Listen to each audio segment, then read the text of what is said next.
y a un truc qui est pas normal. Dernièrement, je me suis re-regardé la saison 3 d'Inazuma Eleven, et ce moment précisément entre Julia Hakuto et Jude Sharp m'a profondément touché. Jude, j'espère qu'on se reverra, hein? D'accord. Que d'émotions, sincèrement c'est un moment rempli d'émotions. Bref, par la suite je suis sorti me balader avec mon ami Mustacho. Il s'appelle Mustacho parce qu'il a une grande moustache. Donc tout se passe bien, on parle, on papote, et il commence par me sortir que son animé préféré c'est Boku no Pico.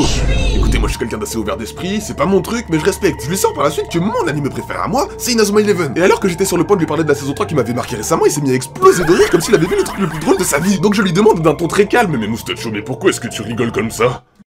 Et il se met à débiter qu'Inazuma Eleven est un animé de merde avec des personnages de merde et un scénario de merde. Naturellement, aujourd'hui, Mustacho est retenu prisonnier dans une pièce sombre et ténébreuse qui s'appelle ma cave, et il a interdiction formelle de sortir ou de manger tant qu'il n'aura pas regardé l'entièreté de l'animé. Bref, si vous l'avez pas compris, aujourd'hui on va parler de la saison 3 d'Inazuma Eleven.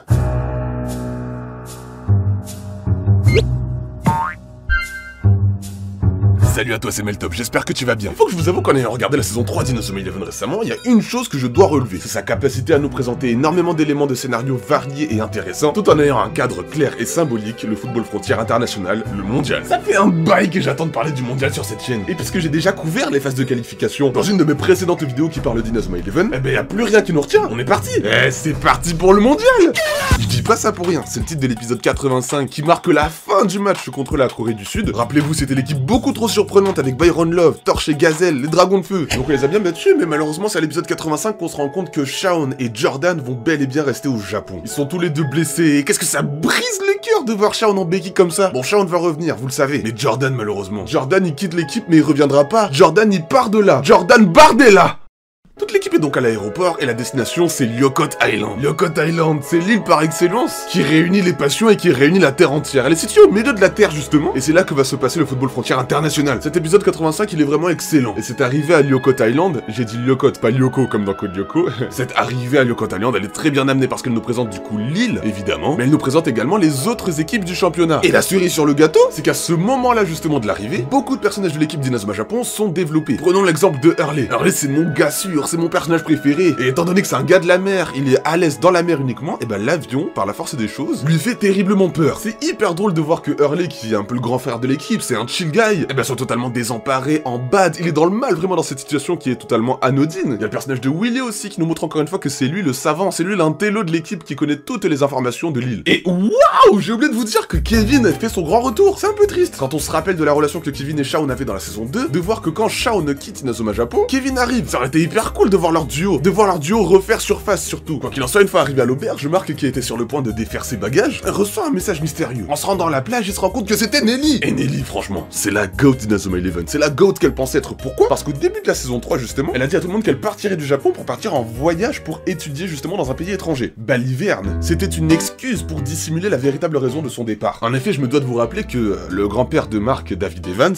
un ancien célèbre footballeur, mais surtout connu pour ses talents de entraîneur du 11 d'Inazuma, l'équipe du collège Raymond justement, mais bien avant, 40 ans dans le passé, eh ben a disparu. Et quand je dis disparu, c'est un doux euphémisme. Il était présumé mort. Et ce, à cause du personnage de Redark qui a causé un accident à la caravane qui transportait toute son équipe alors qu'il se rendait à un match. Redark, mais Redark, j'en ai tellement parlé dans les deux précédentes vidéos sur Inazuma Eleven que j'ai fait sur cette chaîne, donc pas besoin d'en reparler. Sachez juste que c'est un personnage relativement dangereux et un peu taré sur les bords. Si je vais pas en profondeur, c'est parce qu'on va reparler de lui dans cette vidéo. Bon, Nelly, elle annonce donc à Marc que si elle est partie du Japon pour parcourir le monde, c'était pour enquêter sur David Evans, pour savoir s'il était bel et bien décédé. Et en effet, elle a découvert que le grand-père de Marc est toujours en vie. La bombe qu'elle lance à Marc comme ça alors qu'il vient juste d'arriver sur Lyokot Island. Et bon, le hasard fait bien les choses, elle lui annonce également que David Evans se trouve sur cette île. Bon, Marc, pour se changer les idées, et surtout parce qu'il est reboosté par cette nouvelle super cool pour lui, est parti s'entraîner de nuit. C'est là qu'il a fait la rencontre de Paolo Bianchi et qu'il a aperçu une camionnette qui transportait des pneus. Vous n'êtes pas sans savoir que Mark Evans s'entraîne avec des pneus depuis le début d'Inazuma Eleven, et que trouver un pneu sur cette île serait parfait pour qu'il puisse s'entraîner. Il s'est donc lancé à la poursuite de cette caravane, et c'est ce vieux monsieur très mystérieux qui conduisait la caravane. Marc lui demande si il peut avoir ce pneu pour s'entraîner. Paolo et le vieux monsieur lui disent qu'il est vraiment bizarre de s'entraîner avec des pneus, mais soit. Cet homme-là est vraiment mystérieux. Je me demande bien comment il s'appelle. Et bon, je vais pas vous révéler maintenant comment il s'appelle, parce que ce serait du spoil. On va attendre que j'arrive à la révélation de son identité pour que je vous dise enfin qui c'est. Mais pour ceux qui savent qui est cet homme-là, je trouve que c'est admirable à quel point il arrive à ne rien laisser transparaître, à ne pas flancher, à ne pas dévoiler des informations qui pourraient être perturbantes et donc perturber Marc pendant son tournoi, alors que lui-même sait très bien qui est Marc. Non, franchement, bien joué à toi, vieil homme mystérieux. C'est donc par la suite qu'on va faire la rencontre rencontre très particulière des Knights of Queen, l'équipe d'Angleterre, avec à sa tête Edgar Partinus, le capitaine. Et si je dis que le moment où Inazuma Japon et les Knights of Queen se rencontrent est assez particulier, c'est parce que Percy Travis, l'entraîneur, va recevoir une lettre sous cachet anglais. C'est une invitation des Knights of Queen qui va permettre aux deux équipes de voir à quoi ressemble l'adversaire. C'est vraiment pas déconnant comme processus. Le truc c'est que Marc, lui, il pense qu'au foot.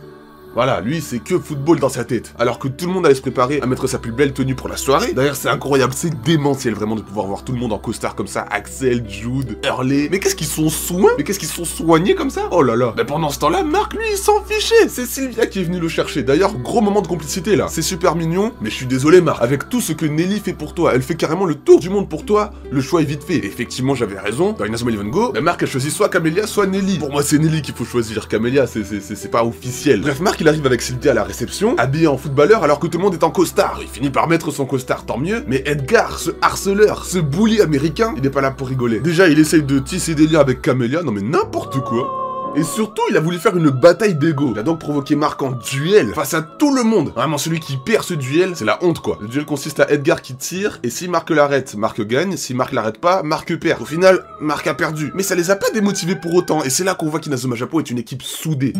Une équipe liée, une équipe qui se serre les coudes. C'est ainsi que pendant le match contre les Knights of Queen, Inazuma Japon n'a pas flanché. Kevin Dragonfly, rendez-vous contre Kevin Dragonfly qui était exclu de l'équipe depuis le début de la saison 3, a marqué le premier but officiel du mondial. Quand je dis premier but officiel, c'est que avant c'était les phases de qualification uniquement. Là c'est le championnat, c'est le football frontière international, c'est le vrai qui a commencé. Et c'est Kevin qui a marqué pour la première fois. Mais quel flex! Et c'est vraiment pas déconnant quand on voit que dans Inazuma Eleven Go, c'est Kevin le seul qui a réussi sa carrière dans le foot, je veux dire. Mais ça on en parlera par la suite. Voilà, Marc qui crée enfin la main dimensionnelle, une nouvelle technique originale à lui seulement. Et ça fait vraiment se questionner Darren vis-à-vis de sa place dans l'équipe. Darren c'est le deuxième gardien, c'est le gardien remplaçant du coup. Et voir Marc faire autant de progrès, tandis que lui est laissé sur le côté, ça va le pousser à s'entraîner pour développer une nouvelle technique. Et c'est donc à l'épisode 89 qui s'appelle Surpasser les mains de l'infini que Darren va s'entraîner sans relâche. Et en voyant ça, Jack, mon goat, Todd, bon, Todd, c'est Todd. Et Scotty, ce petit blagueur, ont décidé d'aider Darren à concrétiser sa technique. Il y a même Hurley qui est venu pour les aider, mais ce moment, il était super cool que tous les défenseurs aident ainsi le gardien remplaçant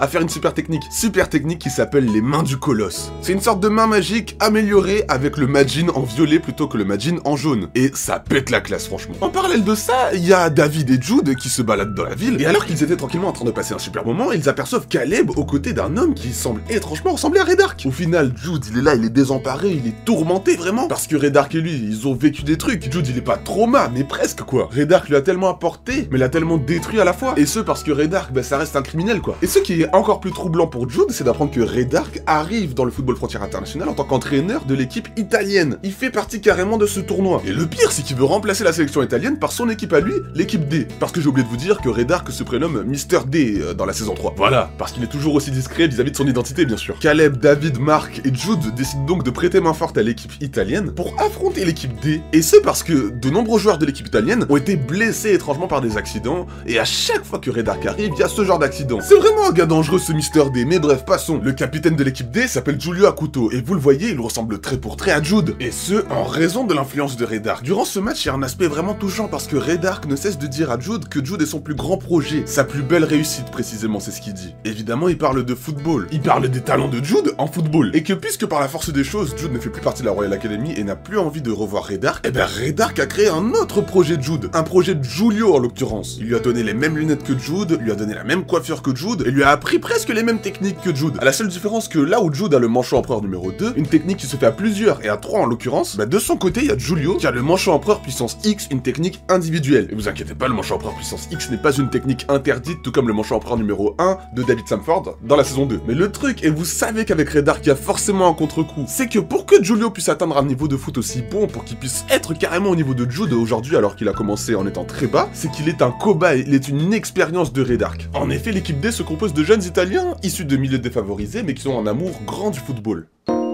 Redark a décidé de les entraîner et de les rendre plus puissants, mais à Giulio, ça se limite pas qu'à ça. En effet, il lui a implanté une puce informatique contenant un programme étant censé le rendre plus puissant que Jude. Mais Ray, non mais Ray, tu ne t'arrêtes jamais franchement. Une puce informatique étant censée rendre un joueur de foot plus fort, mais comment est-ce que ça marche même? Bon, on va pas se poser plus de questions, même si c'est pas bien expliqué, je trouve le concept stylé quand même. Durant tout ce match, Giulio a vraiment une obsession par rapport au fait d'être le joueur parfait. Cette obsession a fini par le ronger de l'intérieur, à le déconnecter de son équipe, et il n'a clairement pas fait le poids face à Jude, Caleb Caleb et David, qui ont sorti le manchot empereur numéro 3, un tir en 3 dimensions. Et qu'est-ce que c'est beau de voir Jude et Caleb qui se disputent vraiment avec David aussi en fait. Qu'est-ce que c'est beau de voir ces 3 joueurs enfin réunis, enfin ensemble. Alors qu'au début, on savait à quel point ils s'entendaient pas, hein. Ils pouvaient pas se voir. David lâchait des ferme-la Stonewall à Caleb. Jude aussi, tout le temps à s'en prendre à Caleb. Mais bon, au final, ils sont ensemble et ça c'est beau. Ça c'est beau, mais ce qui n'est pas beau, c'est que Redark en fait, il voulait mettre des bâtons dans les roues à l'équipe d'Inazuma Japon depuis le début. Parce que pendant que Mark, Jude, Caleb et David étaient occupés à soutenir l'équipe d'Orphée et à affronter l'équipe D, et ben Inazuma Japon était attendu au stade pour affronter l'équipe d'Argentine. Bref, Mark, avec le soutien de Paolo, a tout fait pour arriver à temps au stade, mais malheureusement, ils n'ont pas réussi. Ce qui laisse l'équipe d'Inazuma Japon sans Mark et sans Jude, donc sans capitaine et sans meneur de jeu. Mais surtout sans gardien. Enfin si, Darren va donc devoir avoir la responsabilité de protéger les caches de Raymond. d'Inazuma Japon, pardon. En tout cas, durant le match de l'Argentine, c'est Thiago Torres qu'ils affrontent. Thiago Torres et sa muraille de fer qui empêche tous les ballons d'entrer dans la surface de réparation de son équipe. Cette équipe a la réputation de ne jamais avoir encaissé de but pendant le tournoi. Autant dire que c'est mission impossible.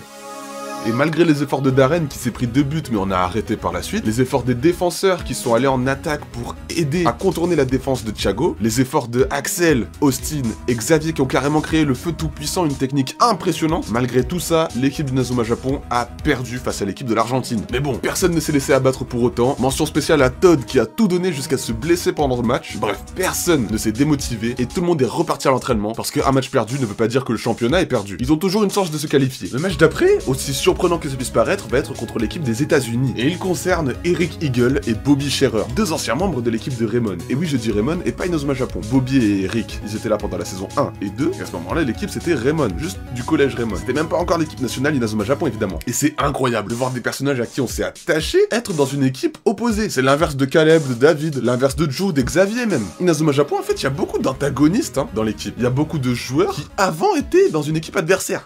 Donc c'est marrant de voir Bobby et Eric dans l'équipe qu'on affronte. Par contre, il y a quelque chose de moins marrant, c'est l'histoire d'Eric. Je vous le rappelle, Eric, dans sa jeunesse, a subi un accident de la route, ce qui a diminué sa santé, et étant donné que pour surmonter cet accident, il a dû subir de multiples opérations, aujourd'hui sa carrière dans le foot est compromise. Ce qui fait que ce match de l'équipe des États-Unis face à Inazuma Japon sera potentiellement son dernier. Et c'est dans ce contexte-là qu'il va réaffronter Mark, un ami de longue date à lui. C'est dans ce contexte-là qu'il va renouer contact avec Sylvia pour tenter de lui annoncer, mais tellement c'est dur, il n'a pas réussi à lui avouer sa situation. Je vais être honnête, je vous avoue que Eric, c'est pas un personnage que j'apprécie tant que ça. Ouais, c'est bizarre, je le sais, c'est la première fois que vous m'entendez être aigri et ne pas apprécier un personnage dans Inazuma Eleven. Mais laissez-moi m'expliquer. À la base, Eric, je le trouvais vachement surcoté. Mais c'est en regardant cette saison 3 que j'ai compris que son histoire est quand même touchante et attachante. Surtout que grâce à lui, on a vraiment le match le plus respectueux, le plus symbolique et le plus prenant de cette partie de la saison 3, franchement. Il y a Hurley Mongoat qui a carry en sortant la technique ultra stylée du rouleau, sa 3e technique qui consiste à projeter le ballon vraiment de manière hyper puissante avec une trajectoire optimale pour tirer à base d'un corner. Voilà, parce qu'il a marqué son but en utilisant la technique du rouleau alors qu'il tirait un corner, très stylé.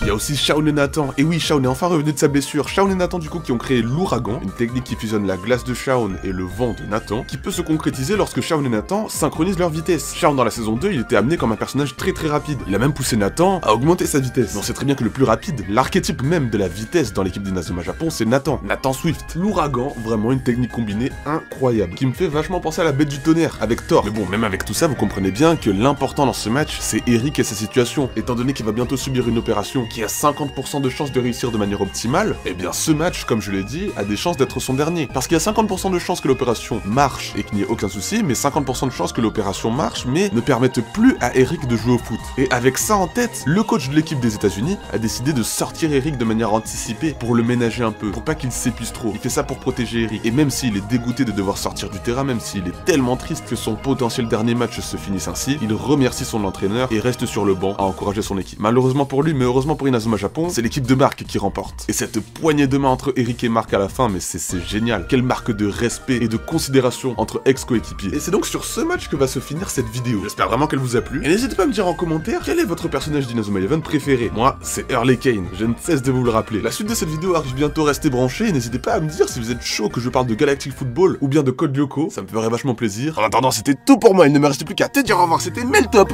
Bye bye.